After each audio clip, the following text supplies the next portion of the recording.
Hello అండి. Welcome to flavours of Telugu. ఇవాళ recipe గోంగూర chicken pulao. ఎవ్వరైనా చాలా ఈజీగా చేసేసుకోవచ్చండి. ఈ రెసిపీ అయితే ఫుల్‌గా చూడండి.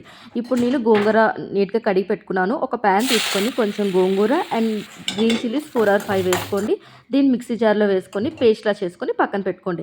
ఇక్కడ చికెన్‌ని మ్యారినేట్ చేసుకుంటున్నాను. అక్కడ పైన మీకు ఇంగ్రీడియెంట్స్ అన్నీ ఇచ్చాను. అవన్నీ వేసుకొని మ్యారినేట్ చేసుకొని పక్కన పెట్టుకోండి. ఇప్పుడు ఒక బిర్యానీ పాట్ తీసుకొని దాంట్లో కొంచెం ఆయిల్ కూడా వేసుకొని బిర్యానీ స్పైసెస్ కూడా వేసుకోండి.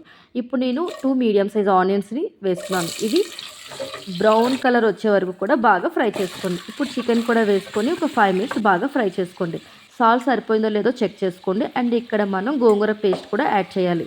ఇది బాగా కుక్ అవ్వాలి. 5 మినిట్స్ వరకు బాగా కుక్ చేసుకొని ఇప్పుడు రైస్ కూడా యాడ్ చేసుకోండి. రైస్ వేసుకున్న తర్వాత మిక్స్ చేసుకొని ఇప్పుడు వాటర్ కూడా యాడ్ చేసుకొని కొత్తిమీర కూడా యాడ్ చేసుకొని బాగా కుక్ చేయాలి. బిర్యానీ అయితే రెడీ అయిపోయింది. మీకు నచ్చిందా? అయితే సబ్స్క్రైబ్ చేయండి. అలాగే లైక్ చేయడం మర్చిపోద్దు.